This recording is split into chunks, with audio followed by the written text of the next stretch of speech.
السلام علیکم۔ سب سے پہلے آپ لوگ میرے چینل کو لائک کریں، شیئر کریں، سبسکرائب کریں اور بیل آئیکن پر ضرور کلک کیا کریں اور ویڈیو کو اینڈ تک لازمی دیکھا کریں۔ جی تو یہ جو آپ کی اسکرین پر اس وقت چوروں کا ٹولہ اور چوروں کی شکل میں یہ شکلیں آپ کو دیکھنے کو مل رہی ہیں، جتنے بھی لوگ مجھے سن رہے ہیں، میری آواز کو سن رہے ہیں، اور ویڈیو کو آگے بھی لازمی شیئر کیا کریں، آپ سب لوگوں سے میری خاص ریکویسٹ ہے۔ تو یہ جتنے بھی چور، چکے، ڈکیت آپ کی اسکرین پر آ رہے ہیں، ایک یہ مولانا صاحب ہیں جن کا آپ سب لوگ جانتے ہیں کہ ڈیزل نام ہے۔ ان کا ڈیزل نام کیوں رکھا گیا؟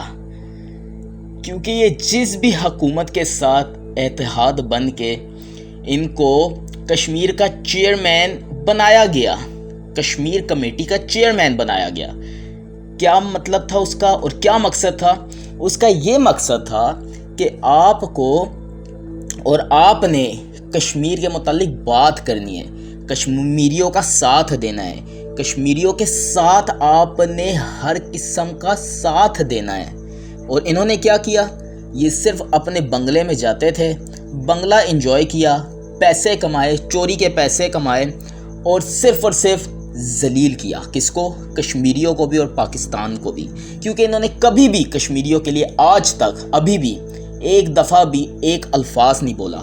اور ان کو ڈیزل کیوں کہا جاتا ہے؟ کیونکہ یہ ڈیزل کے اوپر پرمٹ لیتے تھے، ڈیزل کے اوپر ان کو پرمٹ ملتا تھا، تو اس لیے ان کو ڈیزل کہا جاتا ہے۔ یہ درس دیتے ہیں عمران خان کو کہ عمران خان کو سیاست نہیں آتی، وہ مذہب کا کارڈ پلے کر رہا ہے۔ آپ نے کیا کیا اپنے دور میں؟ آپ بتائیں۔ اتنی بڑی آپ نے داڑھی رکھی ہوئی ہے، آپ کو شرم آنی چاہیے، حیا ہونی چاہیے کہ لوگ آپ کو ڈیزل کہہ کے پکارتے ہیں، اور آپ ایک ڈیزل ہیں اور ڈیزل کی قوم ہیں۔ آپ نے کشمیریوں کے لیے آج تک ایک لفظ نہیں بولا، اور یہ جو ان کے ساتھ پوری قیادت کھڑی ہوئی ہے، یہ سب چور، ڈاکو، ڈکیت۔ اس میں سے یہ جو بیچ والا جو ایک جس نے چشمہ پہنا ہوا ہے، خاقان عباسی، جس بندے کی پینٹ اتاری گئی تھی امریکہ کے ایئرپورٹ میں جب یہ وزیر اعظم تھا، تو ان کی کیا عزت ہے؟ اور یہ جو ایک ساتھ کھڑے ہوئے ہیں یا کھڑی ہوئی ہے، یہ تو آپ مجھے کامنٹ سیکشن میں بتا سکتے ہیں کہ یہ کھڑی ہوئی ہے یا کھڑا ہوا ہے۔ بلو رانی، یہ سارے چور دیکھیں اکٹھے ہوئے ہیں، اور یہ احسن اقبال جن کے اوپر نیب کا کیس تھا، جنہوں نے جیل میں جانا تھا، لیکن یہ چور حکومت ہمارے اوپر مسلط کی گئی اور انہوں نے اپنے کیسز ختم کروائے گئے، ہر قسم کے کیس ختم ہو گئے۔ اور یہ مولانا ڈیزل، یہ تو بڑی بڑکے مارتا تھا، بڑے مارچز لاتا تھا، مارچز مین کے جتنے بھی مارچ اس نے کیے ہیں، جلسے کیے ہیں، اب یہ کدھر چلا گیا؟ یہ کدھر غائب ہو گیا؟ کیوں غائب ہو گیا؟ کیونکہ یہ جانتا ہے کہ میں ایک چور حکومت کے ساتھ ہوں، میں خود ایک چور ہوں، میں ڈیزل پر پرمٹ لینے والا شخص ہوں، میں کشمیر قائمہ کمیٹی کا چیئرمین تھا، لیکن میں نے کبھی ان کے لیے کچھ بھی نہیں بولا، نہ ان کے حق میں کبھی بولا، نہ ان کے لیے میں لڑنے کے لیے نکلا، نہ میں نے کبھی اپنے اتحادیوں کو ان کا ساتھ دینے کے لیے بولا، کیونکہ یہ صرف اور صرف پیسہ کمانے کے لیے آئے۔ اور اب اس کا بیٹا اس چور حکومت کا اتحادی ہے، جس نے آج تک کبھی بیت الخلاء کا باتھ روم تک نہ بنایا ہو، وہ ایک الیکٹورل کا وزیر ہے۔ مطلب آپ حالت چیک کریں کہ اس ملک میں کیا ہوتا ہے اور کیا ہوتا آ رہا ہے۔ جس نے بیت الخلاء کا واش روم نہ بنایا ہو کبھی، یا کبھی زندگی میں کوئی اور کام نہ کیا ہو، وہ ہمارے اوپر مسلط کر دیے گئے ہیں۔ کیوں؟ کیونکہ یہ چور ہیں، اپنے کیسز انہوں نے معاف کرانے تھے، لیکن ان کا باپ آ گیا، اور وہ باپ یہ ہے آپ کی اسکرین پر۔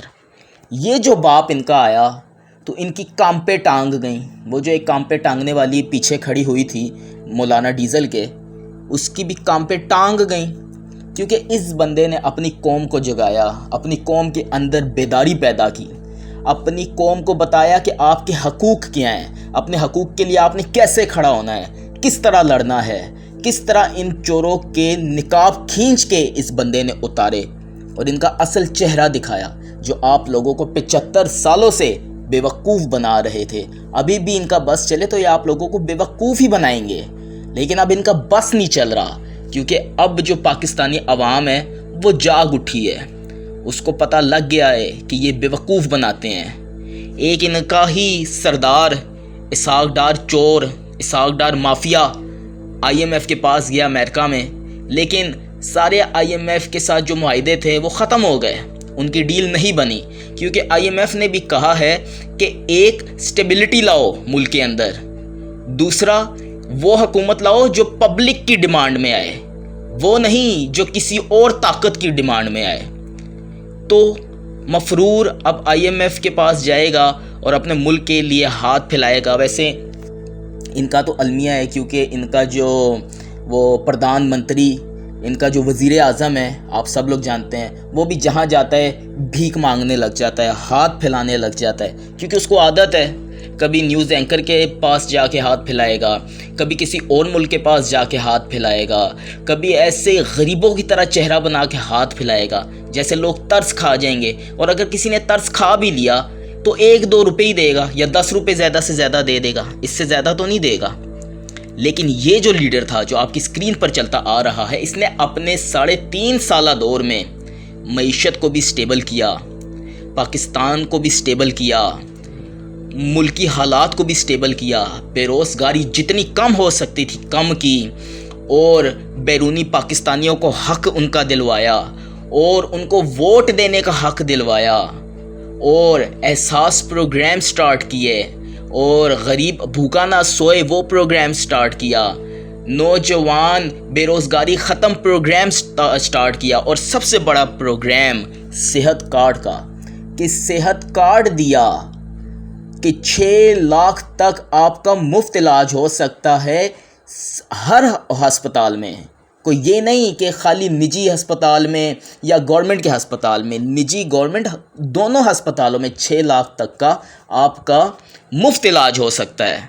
تو اس بندے کا کیلیبر ان کے ساتھ ملاتے ہیں کچھ لوگ، کچھ صحافی جو لفافہ صحافی ہیں، ان کا کیلیبر کیا ہے کہ وہ اپنے جو بادشاہ ہیں، اور یہ لفافہ صحافی، میں ہر صحافی کی بات نہیں کر رہا، کچھ صحافی جو ہیں وہ لفافہ لے کے اور ان کی غلامی کرتے ہیں، بوٹ چاٹتے ہیں، جوتے پالش کرتے ہیں، کیوں؟ صرف اس لیے کہ انہوں نے لفافے لیے ہیں، اور وہ اس کا موازنہ کرتے ہیں نواز شریف کے ساتھ۔ نواز شریف تو چور ہے، ڈاکو ہے، لیکن اس بندے کے اوپر کوئی ایلیگیشن نہیں لگا، کوئی کرپشن کا کیس نہیں بنا، کوئی مقدمہ نہیں بنا پائے یہ لوگ، حالانکہ انہوں نے بہت کوشش کی اس چور حکومت نے، اور ابھی بھی کر رہی ہے، لیکن کچھ بھی نہ کر سکی۔ کیوں نہ کر سکی؟ کیونکہ یہ ایک ایماندار شخص ہے، اور ایماندار شخص کا اللہ تعالیٰ بھی ساتھ دیتا ہے۔ تو یہ جو بندہ آپ لوگوں کے لیے کھڑا ہوا ہے، یہ صرف اور صرف اس لیے کھڑا ہوا ہے تاکہ میری قوم کبھی کسی کے سامنے جھکے نہ اور بھیک نہ مانگے۔